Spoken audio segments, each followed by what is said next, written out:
Merci beaucoup. Nous sommes aussi en compagnie de M. Mamadou Ndiaye, directeur de emedia.sn, avec qui nous allons échanger sur la relance du transport aérien. Bonjour, M. Ndiaye. Bonjour, Boubacar. Vous allez bien? Bonjour, directeur. Merci beaucoup. Monsieur Ndiaye, vous avez vu pendant 3 mois le secteur aérien a été justement à l'arrêt. Et oui, pour les écologistes, ils applaudissent. Mais justement, l'économie n'applaudit absolument pas parce qu'en fait, comme disait M. Wan la dernière fois, les constructeurs ont licencié à plus de 15 000, 16 000 licenciements. Le secteur aérien est très impacté par la maladie. Oui, passage très remarqué de M. Wan chez nous, avec une vision très claire justement de la situation qui prévaut dans le secteur aérien. Mais en même temps aussi, c'est le secteur qui est le plus touché, nous allons le voir tout à l'heure. Rendez-vous dans un instant, regardez ce reportage. Toc Toc Sénégal.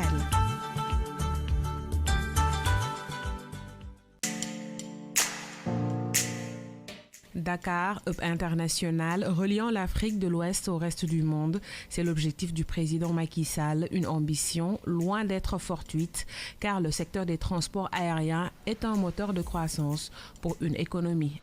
Le secteur des transports aériens qui regroupe le transport de personnes, d'individus, mais aussi le transport de marchandises, c'est-à-dire les fret, peut avoir une contribution très importante dans une économie, notamment dans la création de richesses.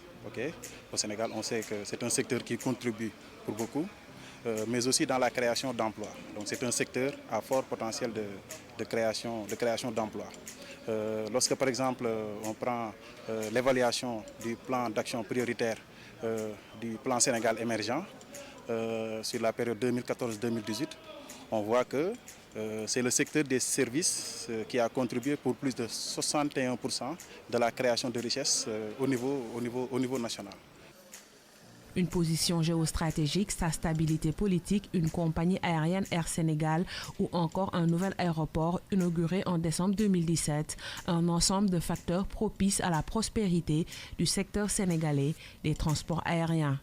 Maintenant, au Sénégal, il y a eu des investissements importants dans le secteur des transports aériens. C'est d'ailleurs ce qui justifie tout le soutien que l'État a apporté à ce secteur durant la crise. Voilà, parce que il y a essentiellement 3 faits majeurs. Le premier, c'est l'ouverture de l'aéroport international Blaise Diagne. 2 900 000 voyageurs en 2018.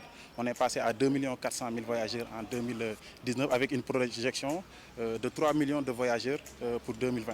Donc avec la crise, c'est certainement peine perdue. Ensuite, si on voit les aéroports régionaux, malgré toutes ces performances dans le plan Sénégal émergent, le secteur apparaît comme un marché d'avenir au potentiel encore sous-exploité. Alors, comment profiter pleinement des atouts de ce secteur économique stratégique? Il faut non seulement un écosystème, mais il faut aussi réfléchir à la transformation structurelle de l'économie. Parce que nous avons récemment mené une étude en essayant de voir un peu ce qui a été à l'origine de la transformation structurelle des économies asiatiques. Et on s'est rendu compte qu'en fait, cette transformation structurelle était essentiellement due au secteur manufacturier. Donc dans le secteur manufacturier, voilà, c'est des biens échangeables, c'est des biens à haute valeur ajoutée, voilà, c'est des biens qui peuvent disposer en tout cas d'économie d'échelle. Donc quand on a comparé aux pays africains, on s'est rendu compte que pour les pays africains, la transformation structurelle ne passera peut-être pas par les industries manufacturières, mais ce qu'on a appelé les industries sans cheminée. Le transport aérien, généralement pourvoyeur d'emplois, créateur de richesses et de valeur ajoutée, est aujourd'hui durement affecté par la pandémie de Covid-19. 4 à 5 milliards de dollars, c'est ce qu'aurait coûté le coronavirus aux compagnies aériennes depuis le début de la crise en décembre. di ko gërëm bu baax a baax di ko sant mais monsieur Ndiaye c'est exactement toute la difficulté justement que nous avons ressentie à travers ces quelques mois. Oui, Boubacar, imaginez un pays où il n'y a pas d'avion, des passagers qui ne trouvent pas peut-être des moyens de transport aérien. C'est difficile pour tout le monde et donc on a comme l'impression effectivement que c'est un changement d'échelle à travers le monde parce que tout le monde est retenu à la maison, mais en même temps aussi les avions sont cloués au sol. Donc c'est ce que le Sénégal a vécu depuis le mois de mars. Et c'était inimaginable, en tout cas pour les acteurs du terrain, mais c'était également plus difficile pour les passagers qui étaient retenus justement au sol, simplement parce qu'il y a eu la présence de la crise sanitaire. Mais l'un dans l'autre, nous étions bien partis avec l'aéroport de Dakar, avec l'aéroport plutôt de Blaise Diagne. Nous étions très bien partis parce que 2 présidents de la République ont travaillé sur le projet. Le premier l'a entamé, le second l'a achevé. Je veux dire entre Abdoulaye Wade et le président Macky Sall. Mais il y a eu un engagement, un engouement aussi des Sénégalais autour justement de ce projet, parce que c'est un projet phare qui permettait également de concrétiser ce qu'ils ont appelé le plan Sénégal émergent. Et le plan Sénégal émergent, c'était peut-être un programme qui fixe des orientations pour montrer que le Sénégal maintenant quitte une position pour aller vers une autre position plus en adéquation avec les aspirations des populations. Parce que c'est ça le plus important, Boubacar. C'est parce que les populations ont compris que de plus en plus maintenant, il leur faut un bien-être. Et le bien-être ne peut résulter que, d'une agrégation d'éléments de progrès. L'aéroport en fait partie. Et donc les 2 présidents ont fait cette lecture, n'est-ce pas, des besoins des populations pour justement tous les 2 insister sur la nécessité de construire cet aéroport. Et l'aéroport a été construit. En 2017, il a été inauguré, comme l'a dit Oumou Kalsoum plutôt. Et ensuite, on a commencé la mise en phase et la mise en opérationnalité donc, de l'aéroport. 2020, patatras. Il y a eu donc la crise sanitaire et donc tout est à l'arrêt. Alors que l'objectif presque entre 2020 et 2021, c'était de transporter au moins 3 millions de passagers. Nous étions à 2 300 000 passagers. Donc c'est dire que nous étions effectivement en plein dans le mille. Mais cet arrêt a freiné un peu l'élan de l'aéroport et donc tout le monde le vit aujourd'hui. Mais ça ne s'arrête pas là justement de transporter 2 300 000 passagers, mais aussi elle transporte de marchandises, bien entendu, qui est l'activité aussi qui fait partie des activités phares de l'aéroport et puis qui fait vivre des transitaires, qui fait vivre son monde. Mais parfaitement, quand disons, le fret a souffert au même titre que les passagers. Mais vous savez, le transport aérien, c'est le commerce des hommes. C'est l'échange entre les hommes, entre les continents et entre les pays. Mais quand tout ceci est à l'arrêt, il n'y a pas autre modalité qui permettrait donc de se substituer au transport aérien. Il n'y en a pas. Et par conséquent, les plus qui ont eu à subir justement ce tribut donc de l'arrêt du transport aérien, ce sont sans doute les industriels, les commerçants et tous ceux qui participent effectivement à l'échange du commerce international. Oui, c'est une tempête, c'est un crash pour le transport aérien. L'IATA d'ailleurs a augmenté les chiffres, on parle de 252 milliards de dollars de pertes pour le trafic aérien. Mais parlons de notre compagnie nationale Air Sénégal. Est-ce qu'elle pourra supporter ce choc-là? Mais difficilement, d'abord parce que, comme l'a dit M. Wan lors de son passage à la Total, quand un avion est cloué au sol, il coûte plus cher même, peut-être en termes d'entretien et de maintenance, que quand il vole. Donc imaginez une jeune compagnie qui venait juste effectivement de se lancer, voir ses premiers avions donc cloués au sol, avec peut-être un budget de maintenance qui est extrêmement élevé et en croissance continue. Ça secoue un peu peut-être quand même les finances de cette compagnie-là. Mais je pense qu'ils sont motivés. Et ils ont une lecture assez intéressante aussi des évolutions justement des compagnies aériennes à travers le monde. Et je crois savoir qu'il y a peut-être un redressement de la perspective stratégique du management donc de Air Sénégal pour au moins densifier le trafic à travers l'Afrique. Parce que les échanges intra-africains sont très faibles. Et vouloir s'engager donc sur les dessertes aériennes internationales, ça peut compromettre un peu peut-être les chances de redécollage donc de la compagnie. Mieux vaut peut-être voir un peu comment être leader dans la sous-région et peut-être même taquiner les grandes compagnies comme les compagnies kenyanes, comme les compagnies éthiopiennes ou bien comme les compagnies sud-africaines. À mon avis, voilà un vrai challenge. C'est-à-dire essayer de se positionner sur ce créneau-là, et essayer de se positionner en Afrique et du coup arriver à avoir des parts de marché assez conséquentes qui permettraient sans doute à la compagnie de rebondir pour maintenant essayer de taquiner donc les autres CIE. Plan de relance d'ici 3 ans, d'ici 4 ans, quel est l'horizon sur lequel justement on peut se fixer? Parce qu'en fait, nous savons que l'année 2020, ce sera des pertes. 2021, ça va à peine décoller, mais peut-être dans 3 ans. Mais comment tenir durant cette période? L'aide de l'État ou des perfusions de l'État? D'abord, l'État s'est engagé, et je pense que le président de la République l'a dit lors de son discours du mois de mai, de s'engager peut-être à donner un peu quand même d'oxygène à ces, je veux dire d'oxygène financier, à ces entreprises, notamment le secteur aérien, parce que tout le monde a compris que c'est le secteur qui est le plus touché. Les hôtels sont fermés, le tourisme balnéaire ne fonctionne plus, les touristes n'arrivant plus. Par conséquent, une kyrielle également d'activités greffées au tourisme également ont ressenti justement les coûts. Vous voyez, quand vous allez sur les plages, c'est presque un désert, mais en même temps aussi peut-être une très difficile transition justement des Sénégalais qui étaient accrochés au tourisme. Maintenant, il y a de nouvelles forces qui peuvent émerger. D'abord, le transport intérieur. Ensuite, peut-être on peut réorienter peut-être les activités vers d'autres types, n'est-ce pas, d'activités beaucoup plus de services, mais également renouveler l'industrie, mais en même temps aussi peut-être passer à une industrie de transformation des produits du cru qui permettrait sans doute d'avoir, de la valeur ajoutée, mais deux, également de réemployer les Sénégalais qui ne peuvent plus peut-être trouver une chance dans le tourisme qui lui-même est essoufflé. Par conséquent, peut-être cette réorientation des activités permettrait sans doute de relancer un peu l'économie et de voir maintenant de nouvelles forces vectorielles qui permettraient sans doute à l'économie de sortir un peu de... Et tous ces travailleurs qui travaillent dans le secteur. Parce que Boeing a licencié, on l'a vu, c'est 1000, les compagnies aériennes commencent à licencier. Vous savez, les compagnies aériennes à l'échelle internationale ont une rationalité, par exemple, chevillée au corps. Mais n'oublions pas que nous sommes en Afrique où au moins il y a un coefficient humain sur la gestion des entreprises. Nous n'avons pas les mêmes modalités peut-être de gestion de ces entreprises-là. Si bien que peut-être en Afrique, effectivement, il y aura sans doute des cures d'amigrissement de ces compagnies. Mais ce ne sera pas peut-être de la même ampleur que ce qu'on a vu en Europe ou bien en Amérique, où peut-être de grandes compagnies, mais licencient à milliers.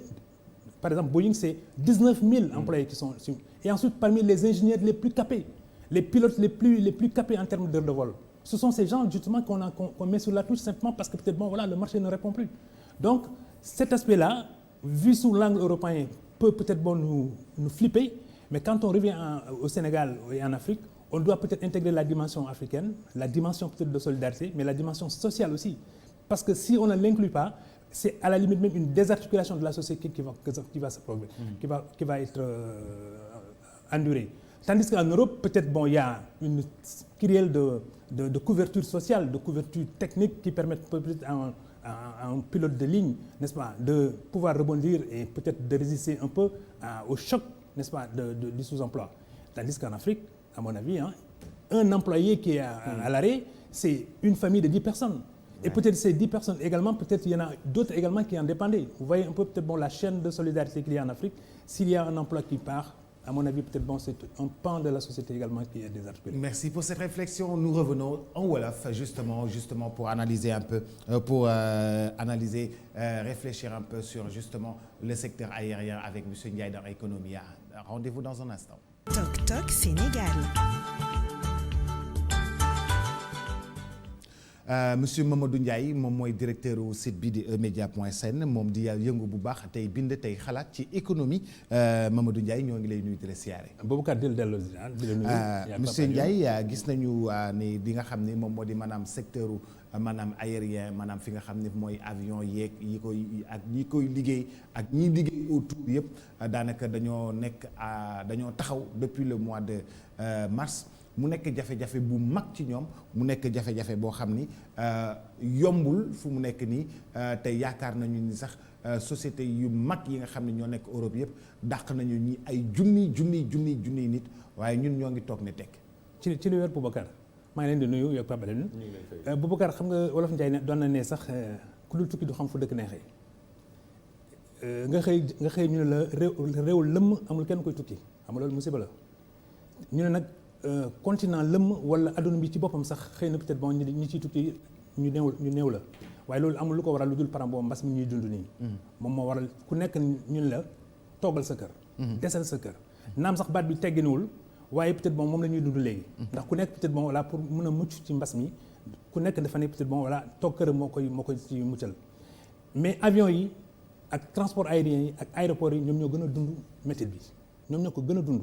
ndax avion bu nekk ci suuf te naawul la koy téye ba mu nekk avion moom moo gën a métti sax bu doon naaw ndax chaque jour peut-être boo nga xool machine yi saa yu bés bu yàlla sàkk ngay jéem a defaraat yenn yi di fompaat wala peut-être bon di am li ñuy wax maintenance te loolu njëg la loolu xaalis la kon nag li doon gën ci avion mi ngi gën a seer bu nekkee ci suuf que buy naaw. bi nekk ci suuf moo gën a cher buy naaw te bi ñu nekk ci suuf sax xëy na peut-être moom li muy budgétiser moo ëpp ñaari yoon peut-être sax ñaari avion yu naaw kon nag donc musible la woon te loolu dem na ci diir bu toll ci 4 weer loolu am na ñu ko attan mais même ñi ko attanoon sax ñu ngi commencé di seen làmmiñ di génn ndax mënatuñ ko ñoom ñëpp ñu ngi commencé di salit te wax nga fi léegi peut-être bon compagnie yu mag yi ñu ngi dàq seen ay employés boo jëlee Boeing nga jël ay compagnie comme Air France nga jël comme Airbus ñu ci bëri ñu ngi wàññi seen personnel parce que mënatuñ ko supporter moo tax it nag ñoom it seen i ay état di leen jéem a jàppale ci loolu parce que nee nañu bu fekkee ne jàppale wuñu compagnie yooyu musiba bi après day dal sax ba ci politique bi te politique bi bu stable ci pays yooyu leneen lay jóg waaye ñun tamit ay compagnie yu ndaw la ñu yor ay compagnie yu diggu doome la ñu yor ba nga xam ne ñoom it état yi ku mel ni état du Sénégal ku mel ni état d'Éthiopie ku mel ni état du Kenya jàppale nañu seen ay compagnie parce que ñoom ñoo yore seen ay raaya réew ba nga xam ne c'est les fleurons très bien kon nag il faut ñu jàppale leen mais ku génn ci mbas mi ku génn ci situation bi war a xool nag léegi par exemple disons ban doxalin bu bees ngay indi parce que boo ko indiwul gëmuma nga mën a par exemple mucc ci li nar a ñëw ëllëg ndax compétition bi dafay gën a metti yenn destination yi dañuy wàññi par exemple jëmukaay yi ndax léegi balaa nit ki di jógee ci réew di dem ci beneen réew dañuy xool ndax réew ma mu ngi ci mbas mi. waaw ticket yi cher tamit waaye ñu xool tamit par exemple disons dëkk boobu ñoom nan la ñu def ba xeex mbas mi. loolu yëpp c'est des critères yi dugg ci biir peut-être bon appréciation destination yi pays continent yi compagnie yi ak aussi peut-être bon ñi fa nekk di jiite réew ma ñoom it naka la ñuy doxalee pour peut-être bon avion yi war a mën a naawaat mais naawaat ci anam bu bees nga xam ne peut-être aussi dafay correspondre ak stratégie bu bees. jamono ji ñu toll. xam nañ ni liggéeyu boobu noonu dafa ëmb li nga xam ne moom moo di transport marchandise dafa ëmb fret. dafa ëmb li nga xam ne moom mooy ñiy liggéey ci aéroport yi dafa ëmb aéroport yi xam nga aéroport bu ne moom da ngay bu fa avion wàccee da ngay fayeeku bu fa avion taxawee da ngay fayeeku bu fa avion fanaanee da ngay fayeeku dafa mel ni loolu yëpp la ñu ñàkk. ñi ko ñàkk sax ndeysaan boo leen gisaatee tey doo leen sax xamee man am na ku ma ci tase keroog ñuy saafonte mais li muy dund defe naa mburu dund ko sax ci four. ba nga xam ne peut-être bon voilà léegi il faut que ñu xoolaat ñooñu tamit naka la seen yëf di war a tëddee ak na ñuy war a dëppee parce que ku daan dem Dubaï ku daan dem Chine ku daan dem peut-être ay Turquie ku daan dem peut-être bon ci yeneen dëkk yi nga xam ne peut-être c'est des pays producteurs en série te léegi mënatoo fa dem même say commande sax peut-être bon voilà su fekkee ne def nga say commande ba pare pour mu ñëw da ngay doubler ce prix yi bu ñëwee tamit bon peut-être douane bi tegaat ci aussi loo xam moom en terme de taxe donc loolu lépp peut-être bon dafay métti ci ñenn ñi mais ba nga xam ne ñi toog gisuñu seen bopp ci crise bi léegi nii ñoom ñëpp seen baat benn la mooy léegi nag war nañu jublu nag ci li ñuy produire fii ñu koy transformer fii ci réew mi benn dinañu permettre ñu am ay entreprises yuy dox ñaar xale yi dinañu mën a am xëy mais ñett dinañ am aussi qualification Boubacar parce que qualification lu am solo la xam nga ëllëg peut-être bon bu ñu nee pétrole ak gaz dina ñëw Sénégal te xale yi amuñu qualification mais yeneen doomu réew yeneen réew ñooy ñëw peut-être bon jël qualification yi donc nag ñoom ñëpp peut-être tey ils sont conscients que valeur ajoutée bi mu ngi nekk ci ñu am d'abord des ressources disponibles mais que ressources yooyu aussi nekk li ñuy wax des ressources qualifiées ou qualifiantes si bien que peut-être ba loolu yëpp bu ñu ko boolee ëllëg ak ci biir peut-être bon voilà lépp lu ñuy produire fii au lieu ñu koy exporter de façon brute mën nañ ko di liggéey fii ci réew mi ñu koy transformer fii ñeneen ñi di ñem di ne boo demul Sénégal doo am lii wala lii day boo ko bëggee am par exemple Sénégal ngay dem kon nag nga war a xam ne peut-être bon bu ñu référé loolu rek destination bi day gën a fës Sénégal ci boppam par exemple day gën a am dayoo et bu boobaa peut-être bon fu ñu ko woowee muyu. Et d'ailleurs am na benn lien entre le sujet de Mame Abdou Gueye Kassé l'art et la Covid-19 nga gis ñi jaay seen matériel yoo xam ne c'est artistique la touché nañ secteur hôtelier touché nañ tey yaa ngi doon wax lu am solo maanaam nan la ñuy jëfee léegi ba trafic entre pays africains ñu gën ko dooleel loolu nekk na challenge boo xam ne si moom la ñu war a jàng mais ci lu wér xam nga bu njëkk ba da ngay gis Birame Ndiaye yow rek ne par exemple maa ngi dem France vacances te des fois sax période bi ñu daan dem vacances France. mu sedd guy wala par exemple muy ngelaw. nga xam ne peut-être bon yow doo bànneexu sax ci maanaam bi ngay jaay ne dem nga France. donc da ngay tëju toute la journée ci appartement yi. parce que ñàkk xam yan période la ñuy jëlee vacances wala ñàkk xam yan période la ñuy dem ci yenn dëkk yi. mais bu ñu gestoo nag ne xëy na man war naa mën a dem Éthiopie. war naa mën a dem Kenya waa Kenya war nañu mën a ñëw Sénégal kon lëkkaloo boobu boo amee diggante Sénégal ak yeneen réew africains yi rek ku nekk day gis sa bopp ci loolu et après en plus aussi Boubacar Pape Alioune. mais gis nga boo demee Guinée gii mais li nga fay gis ci ay kéemtaan. xeetu baax. mais macha allah. ak te soriwul Guinée peut-être bon c'est 210 000 francs peut-être. ñu war a développer le transport. il faut que africain ci seen biir di développer seen kii. moi j'aimerais bien voir un jour Boubacar parce que c'est un leader d'opinion mu xëy fii ne peut-être bon ànd nag waa këram dem na par exemple disons Kenya. fa la defee vacances am di gis par exemple ay till di gis ay njamala di gis ay gaynde et puis doomam yi aussi peut-être bon bu ñu ñibbisee war a mën a nettali seen ay morom ne man gis naa gaynde sama papa war na ma peut-être bon fu gaynde yi ne. donc loolu day créer par exemple disons un amour du continent. un attachement peut-être bon aux racines continentales. ba nga xam ne xale bi day nekk Sénégal mais pour moom c'est une zone continue fii peut-être bon ba Afrique du Sud. parce que dañ ne réewam la. donc loolu aussi il faut que ñu jàpp ci il faut que aussi nit ñi yeewu ne comme ni ko kenn ci doon waxee dax kéwél mu dem àll mais dax ko mu ñëw ci dëkk. am na solo am na ci solo trop. ñu ngi lay gërëm monsieur Mamadou Ndiaye. di leen sant tamit boobu di am mbégte ci dalal àllarba bu jot ci wàllu économie di indi ay xalaatam ci wàllu économie di ko bokk ak téléspectateurs yi.